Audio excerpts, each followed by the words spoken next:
इति पिसो भगवा अरहं सम्मा संबुद्ध एहि पस्सिको ओपनायको पच्चतं वेति तब्बो वियुटीति सुपटिपन्नो श्रावक संघो।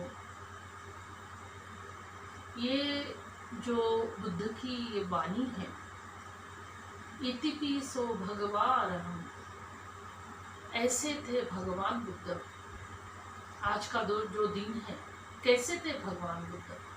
ये ही पस्सी को ओपनाए को आओ, अपनी आंखों से खोलकर, चित्त की मन की आंखों से खोलकर इसको देखो कि क्या बुद्ध का जन्म, विश्व में बुद्ध का जन्म होना सहज बात नहीं है। बुद्ध का जन्म मनुष्य के कल्याण के लिए है। बुद्ध का अर्थ ही है न्याय संगत, तर्क संगत, विज्ञान संगत। बुद्ध यानी विश्व में जो भी बुद्ध जन्म लेते हैं तो ये मनुष्य कल्याण के लिए ही उनका जन्म होता है। बुद्ध कोई जात नहीं, बुद्ध कोई धर्म नहीं, बुद्ध कोई सिख, ईसाई, हिंदू, मुस्लिम कुछ नहीं है। बुद्ध यानी बुद्ध का मार्ग, मतलब न्याय, तर्क, विज्ञान, कसौटी, इन पर ये मनुष्य कल्याण की बात है। पर हम सब कहते हैं कि बुद्ध, आज बौद्ध पूर्णिमा है। बौद्ध पूर्णिमा का अर्थ ही होता है पूर्णिमा यानी मनुष्य के जीवन का कल्याण। पूर्णिमा के अवसर पर घरों में रोशनाई, घरों में दीप महोत्सव। आज ही के दिन जैसे कि मेणबत्ती खुद प्रकाश दे रही है पर वो पिघल रही है, पिघलते हुए वो प्रकाशमय हो रही है, नष्ट हो रही है। बुद्ध का कहना वही है कि संसार में जितने भी लोग हैं वो सुखी हो जाए, वो प्रकाशमय हो जाए, उनका मन चित्त शुद्ध हो जाए। यही बुद्ध की वाणी है। जैसे कि बौद्ध पूर्णिमा के दिन आज श्रीलंका में हम देखते हैं, जब हम वहाँ गए थे तो हम वहाँ का वो उजियारा, वहाँ का वो वातावरण, वहाँ की जो लाइटिंग या वहाँ का जो भी है, एक एक व्यक्ति शुभ्र कपड़ों में, शुभ्र वस्त्र में, वो जो देख के मन की शांति जो मिलती है, विश्व को जो लोगों को विश्व की धरोहर है, वहाँ जब लोग आते हैं, बुद्ध को देखते हैं, बुद्ध के वाणी को सुनते हैं, तो लोग सुन के ही खुश हो जाते हैं, क्योंकि बुद्ध का जन्म ही इस धरती पर होना यानी बुद्ध के विचारों को प्रगति की ओर ले जाना। बुद्ध का जन्म जिस समय हुआ तो उसी समय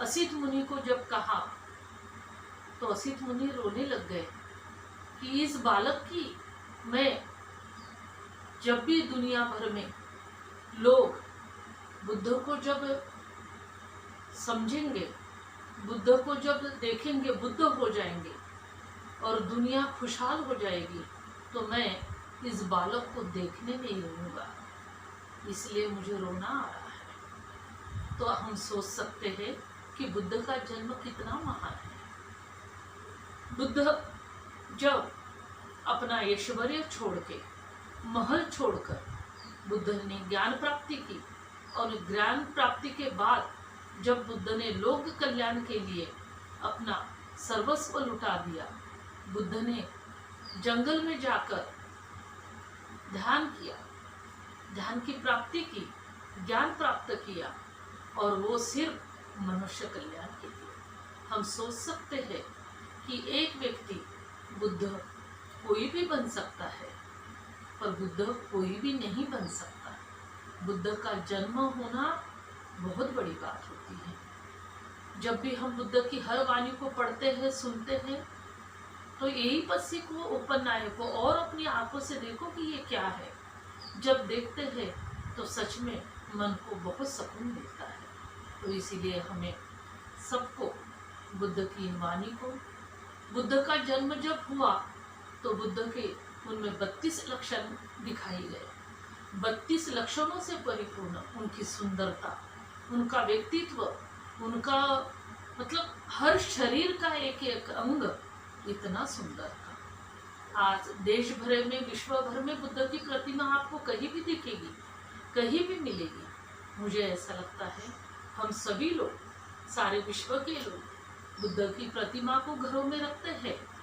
मुझे ऐसा लगता है बुद्ध की प्रतिमा तो घरों में होनी चाहिए, पर प्रतिमा से ज़्यादा अच्छा है कि बुद्ध की बताए हुए जितने भी कल्याणकारी मार्ग है वो हमारे विचारों में, हमारे साधना में, हमारे काया में, हमारे मन में, हमारे वाचा में, हमारे कृति में होने चाहिए। और तभी हम बुद्ध की इन गुणों को, इस बुद्ध पूर्णिमा को या बुद्ध के गुणगान को हम पहुंचा सकते हैं लोगों तक, और हम इसका स्व आचरण करें, स्व में उतारें। बुद्ध की वंदना वर्ण गंध गुणोपेतम एतम कुसुम संतति, मतलब भगवान बुद्ध के गुणों की जो वंदना है, वो गुणों की वंदना करना है हमें।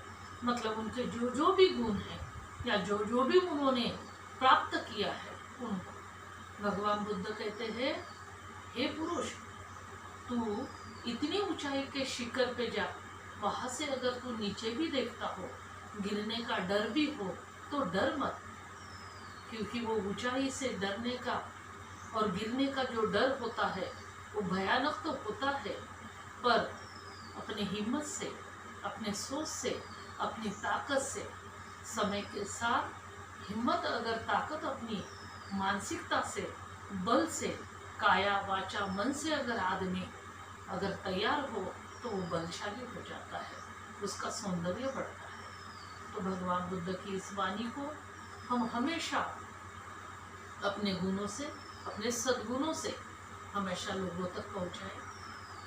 हम भगवान बुद्ध के इस बौद्ध पूर्णिमा को कभी जान ही नहीं सकते थे, क्योंकि डॉक्टर बाबा साहब आम्बेडकर जैसे विद्वान अगर हमें ना मिलते, उनका जन्म ही नहीं होता, तो बुद्ध को हम देख ही नहीं पाते। क्योंकि हमारे समाज में आज हम बाबा साहब ने जो हमारा मार्ग भगवान बुद्ध की ओर जो पहुंचाया है, तो इसलिए मैं बाबा साहब को भी त्रिवार वंदन करती हूँ। इसीलिए हम यही कहना चाहेंगे कि बौद्ध पूर्णिमा के अवसर पर बिहारों में रोशनाई, घरों में रोशनाई, पताका लगा के, धम्मध्वज लगा के धूमधाम से अपने घरों में मनाएं और खुश रहें। इतना ही मैं कहना चाहूँगी। धन्यवाद।